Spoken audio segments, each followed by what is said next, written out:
এই মাসের অতিবাহিত হওয়া দিনগুলোর যে ক্ষতি হয়েছে, যে ঘাটতি হয়েছে, যতটুকু আমি পিছিয়ে পড়েছি, সেটাকে পুষিয়ে নেওয়ার জন্য এখন থেকে সংকল্প করি, শপথ করি, পণ করি, নিয়ত করি। আল্লাহ আমাদেরকে তৌফিক দান করুন।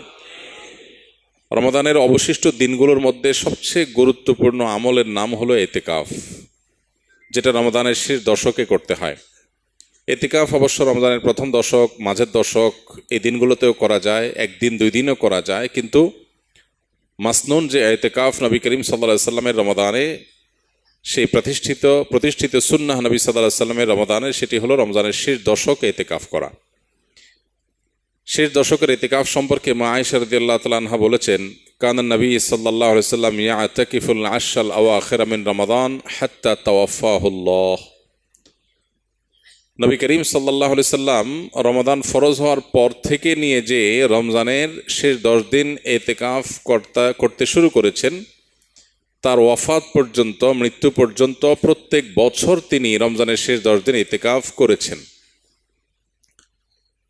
এবং আবু হুরায়রা রাদিয়াল্লাহু তাআলা আনহু বর্ণিত আরেকটি হাদিস থেকে আমরা জানতে পারি যে নবী সাল্লাল্লাহু আলাইহি সাল্লাম তার জীবনে প্রত্যেক বছর রমজানের শেষ 10 দিন এতেকাফ করেছেন, আর জীবনের সর্বশেষ রমজান যেটি ছিল, সেই রমাদানে তিনি 20 দিন এতেকাফ করেছেন।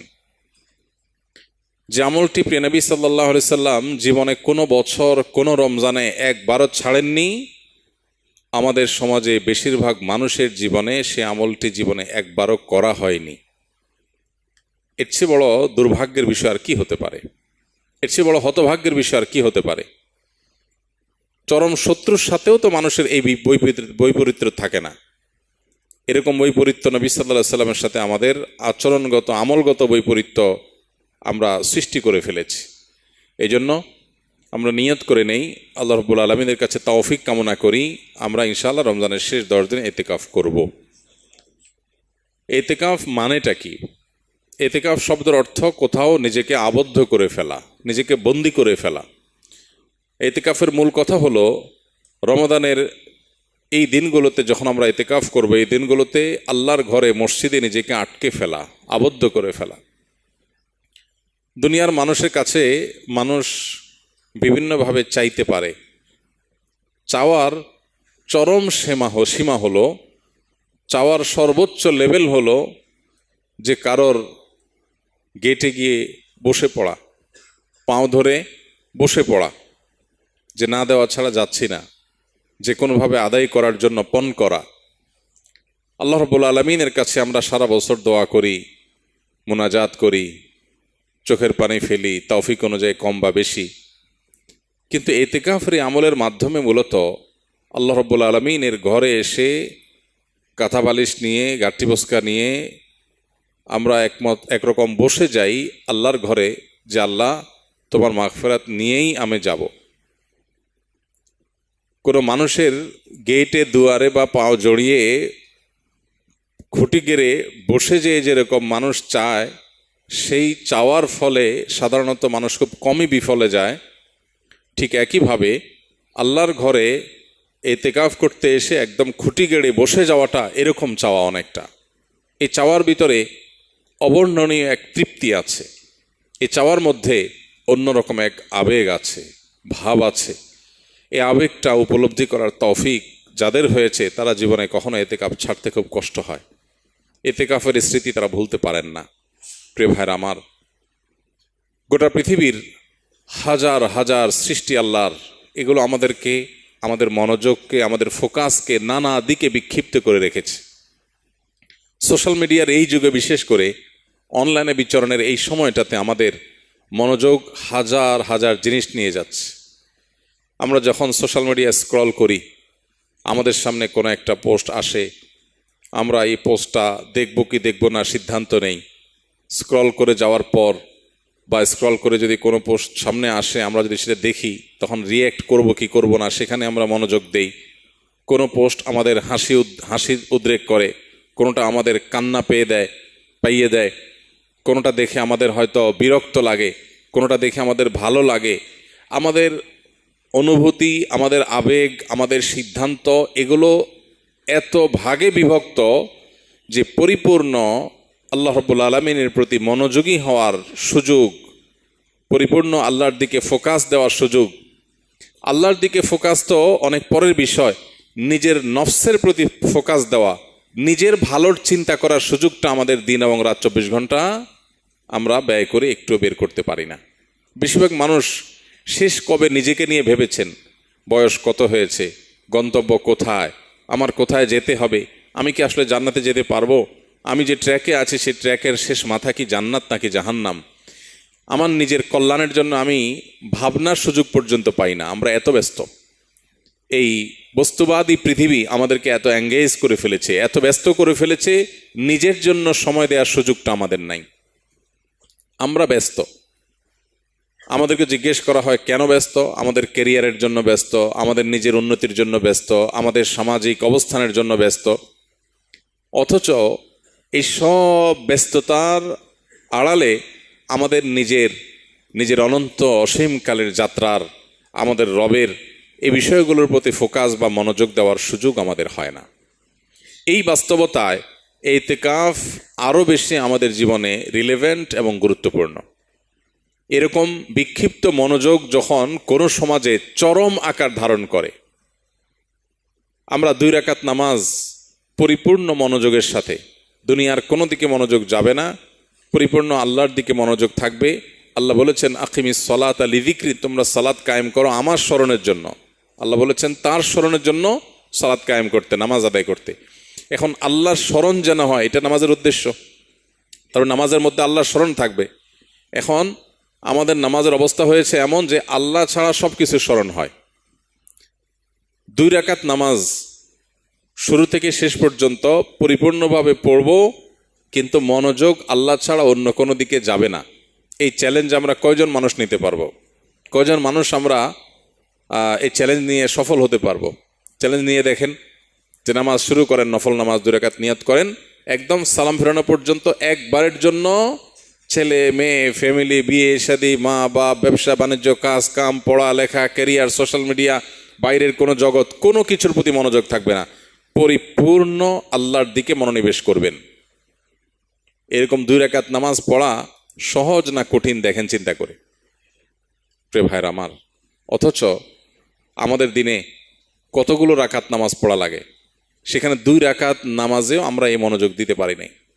পৃথিবীতে যারা সফল হয়েছেন, যারা জাগতিক বিচারে সফল হয়েছেন, সফল ব্যবসায়ী, সফল ক্রীড়াবিদ, সফল চাকরিজীবী, সফল পেশাজীবী, যে কোনো মানুষ তার জগতে সফলতা অর্জন করেছেন, সাফল্য অর্জন করেছেন। সাফল্যের জাগতিক সংজ্ঞায় বা প্রচলিত অর্থে সাফল্যই বোঝাচ্ছি আমরা।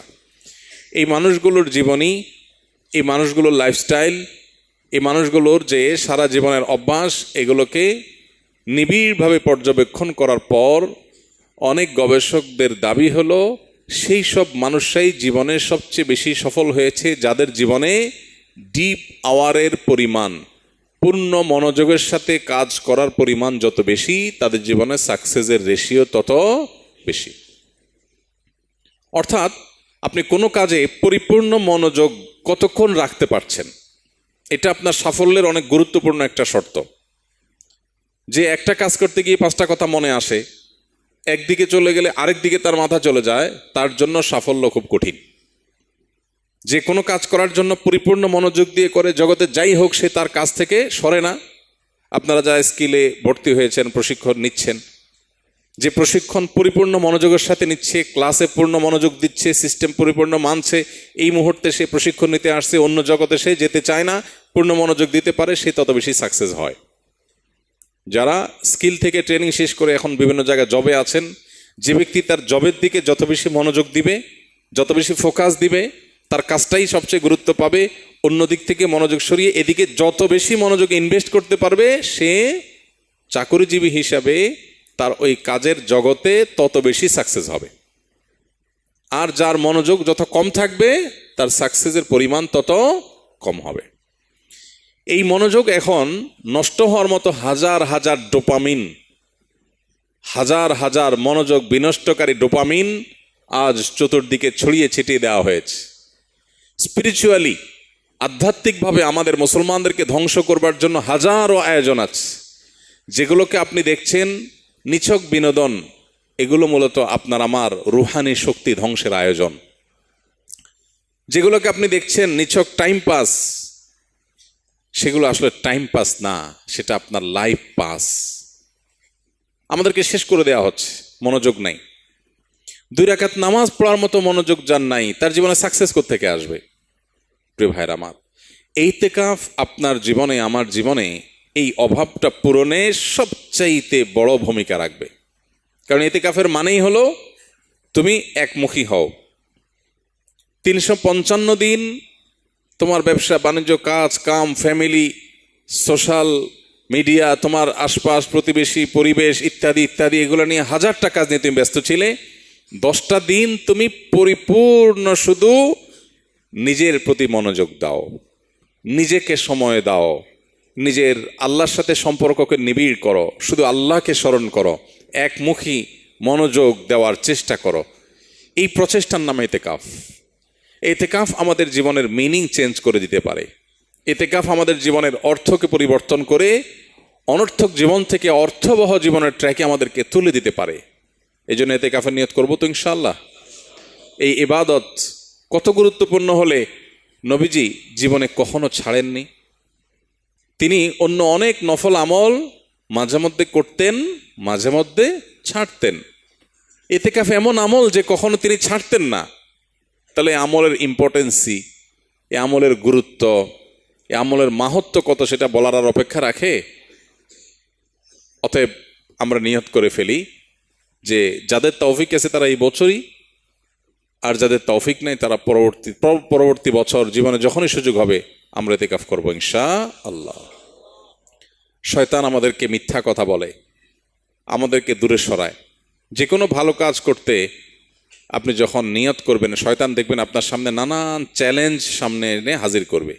শয়তান আপনাকে বলবে, তুমি যদি ইতিকাফে বসো তোমার কাজ কামের কি হবে, ফ্যামিলি চলবে কিভাবে, তোমাদের কেরিয়ারের ক্ষতি হবে, এরকম নানান মিথ্যা কথা শয়তান এসে বলবে। শয়তানকে বলতে হবে, আমি যদি ইতিকাফের সময় শুরু হওয়ার আগে মরে যাই, হাত পা ভেঙে হসপিটালে ভর্তি হয়ে যাই, অ্যাডমিট হয়ে যাই, আমার কাজগুলো কি সব থেমে থাকবে?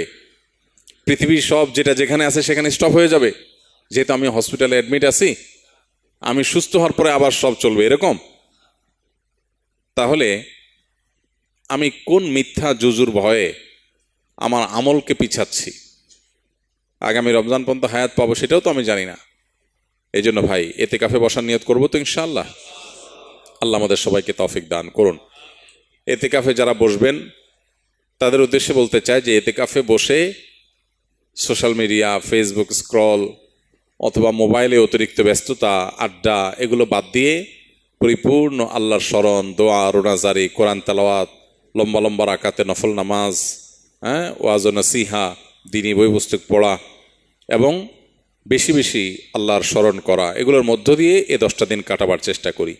আমাদের অভ্যাস খারাপ হয়ে গেছে, আমরা আল্লাহর দিকে মনোনিবেশ করে দীর্ঘ সময় থাকতে পারি না। এই জন্যই আমাদের ট্রিটমেন্ট হলো একটা লম্বা পিরিয়ড, এই 10 দিনের পুরো সময়টা নিজের বিরুদ্ধে যুদ্ধ করা, সংগ্রাম করা, অভ্যাসটাকে পরিবর্তন করার চেষ্টা করা। এটাই আমাদের দুনিয়া এবং আখিরাতের সাফল্যের অন্যতম সিক্রেট হিসেবে কাজ করবে। আল্লাহ রাব্বুল আলামিন আমাদের সবাইকে নবী সাল্লাল্লাহু আলাইহি সাল্লামের হারিয়ে যাওয়া অবহেলিত এই আমলটিকে পুনরায় জীবিত করার তৌফিক দান করুন। মসজিদে মসজিদে ইতিকাফের জন্য সিরিয়াল পড়ার কথা, ইতিকাফের জায়গা পাওয়া যাওয়ার কথা না, কিন্তু দুর্ভাগ্য